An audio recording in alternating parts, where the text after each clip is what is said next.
All right, early in the day on Sunday, Browns go to Baltimore. The Ravens, formerly known as the Browns, commemorating 30 years in Maryland, with the Browns coming to town. 11.5 points is the spread. Denzel Ward, Jerry Jeudy think it's disrespectful.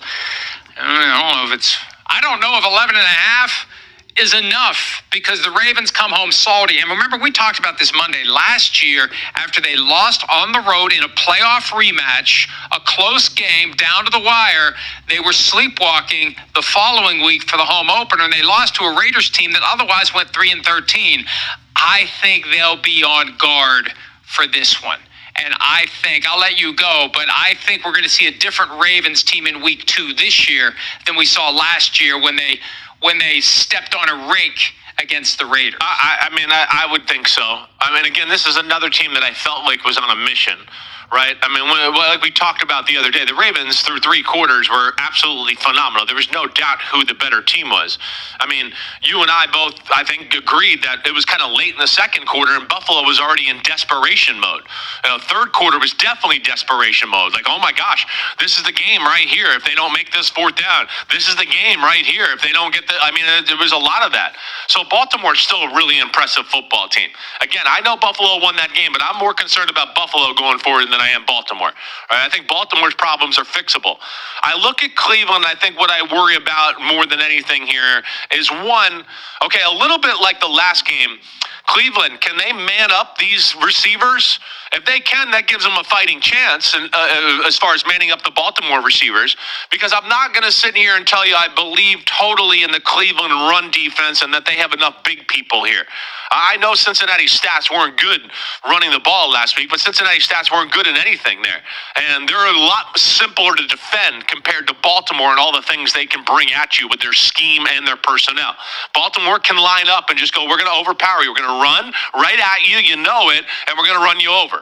That changes the game. It changes how people approach them, right? So that's the one aspect I look at. If Cleveland shows they can cover these guys on the outside and just put all these people in the box, and yeah, they might have moments of slowing down that Ravens offense. But I don't think that's going to happen. I think the Ravens will be chippy. They'll be ready to go. They're going to be pissed off about what they saw. And on the defensive side of the ball, again, I think Ravens, you don't have Josh Allen. We know where Joe Flacco is going to be. The Ravens are a very good defense still, and I just don't know if I believe that Cleveland's got enough weapons on offense to keep up here. All right, I'm threading the needle. This is what I do. I pick the games, and then I go and look at the spreads after. I make the score, and then I go, where am I at in this and all this? I picked 31-20 Ravens. I'm going to stick with that. I'm going to stick with it, even though it's dicey, and I feel like I know what you're going to do. You're going to pick them to blow them out. But 31-20 Ravens. Well, here's what happened. I knew last night what the spread was because I wrote about the comments from Denzel Ward and Jerry Jeudy. So I knew it was 11.5 when I sat down to do my thing. But still, 30-14 is my number. I feel like the Ravens, and I don't know how much of a kick they get because it's 30 years in Baltimore. That may be offset by the Browns saying, why are you doing this for us, the team that represents the city that you left? But I just think the Ravens need to reestablish themselves. They need to take out some of that frustration. They failed to do it last year. I'd like to think there's enough institutional knowledge and recollection. If we remember it on the outside, the Ravens surely remember it on the inside.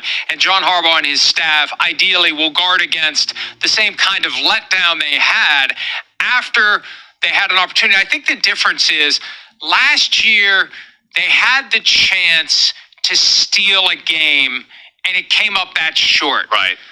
This time, they were clearly the better team, and they fumbled the ball, literally and figuratively, and lost to the Bills. This is a reestablisher. Let's go out and leave no doubt. Let's go out and kick their ass. And I'm not predicting that they will. I don't want to get into a whole 49ers-Ravens redux if the Browns win. I'm just saying I believe the Ravens are going to be prepared to rectify week 1 and send the kind of message to themselves and everyone else that they are a force to be reckoned with. 30-14. That's my pick. I like it. Let's go. What is up, YouTube world? It's Jay Coffee back at it, and y'all hear what it is. Browns, Ravens, 30 years in Baltimore. How the time has flown by, man. I'm getting old. It's crazy, man. But you heard them. They're salty. right? 3 quarters, it don't matter what they were talking about. I'm much more worried about the Bills than the Ravens heading forward in the season. 3 quarters, they look phenomenal. The game was over for the Bills, etc., but it wasn't. Buffalo got the W. I think that dude's looking at it all wrong, that he should be so worried about Buffalo. Their problems ain't as fixable as the Ravens. I mean, dude, that's week 1 and the Bills are pulling a rabbit out of the hat magic. That's not been the Bills' problem in the past, or the way things have trended with struggles and overcoming obstacles and comebacks or whatever. This Bills team that's on this Super Bowl hunt has been on fire early in the season and later on face obstacles because of injuries and such, and been put in those types of scenario later on and not came through in the clutch, and it come through in the clutch in such a major fashion in week 1. I love it for the Bills.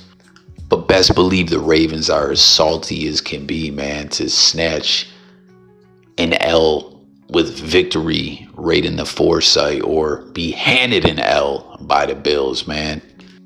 It is what it is. Everyone who's betting on the game, let me know who you got. An 11.5 spread is big to overcome in the NFL. And let's not forget, Cleveland is coming off a 1-point loss against the Bengals, which was a very close, hard-fought game, and they got a chip on their shoulder, something to prove. And all this drama in the news all the time about Shedeur Sanders, to me, makes things easier for Flacco. Like, the pressure really isn't on him as he continues on in this second act of his career. I personally think the Ravens win the game, but do not cover the spread. Again, everyone out there betting, let's talk about it. Who you got? Who do you think will outright win the game? Who do you think will win as far as gambling goes with the spreads? Are you putting money on it and all that? But aside from all that, like I was talking about, the constant Shedeur Sanders drama continues to snatch news headlines. And I mean, it is what it is. I know the players just focus on what they got to do out there, but it's got to be frustrating in the locker room and such.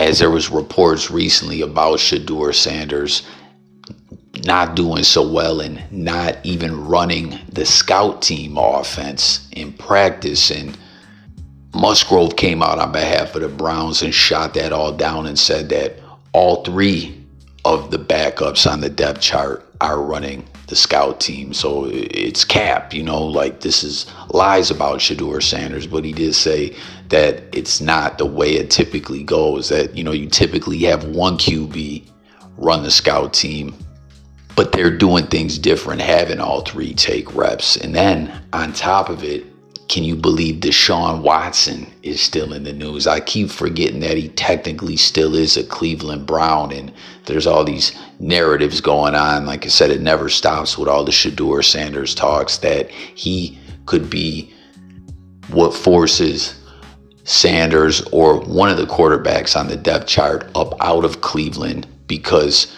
his rehabbing is going way ahead of schedule, and with the designation that he has on the IR at the time that he is indeed healthy, the Browns have to make a choice and either put him back on the 53-man roster or cut him and I believe buy him out or outright release him, however it works. And who knows if we'll see that this year. But Deshaun is, as far as his social media goes and everything, like hell-bent on getting healthy and getting back out there. And you see the footage of him working hard and looking healthy. But I don't know, I just can't see him ever taking a snap as a Cleveland Brown again. To have the franchise, after he was booed while getting hurt, and then the team flat out acknowledging we flucked up in a major way. This was a big old swing and a miss for them to have him back out there under center. It just doesn't seem like it could happen. But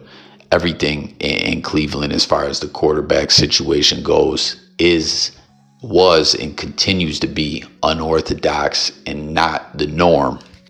But who knows when that is, when Watson will be healthy.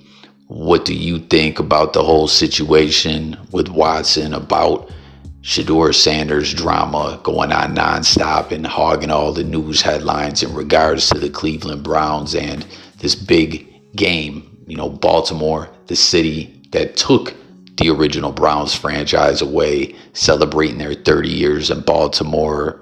Big rivalry game. Both teams coming into week 2 with the chip on their shoulder. Again, the Ravens choking majorly, losing to my Bills, and the Browns losing by just 1 point to a rival Bengals. Let's talk about it all in the comments, man. Week 2 is going to be so exciting.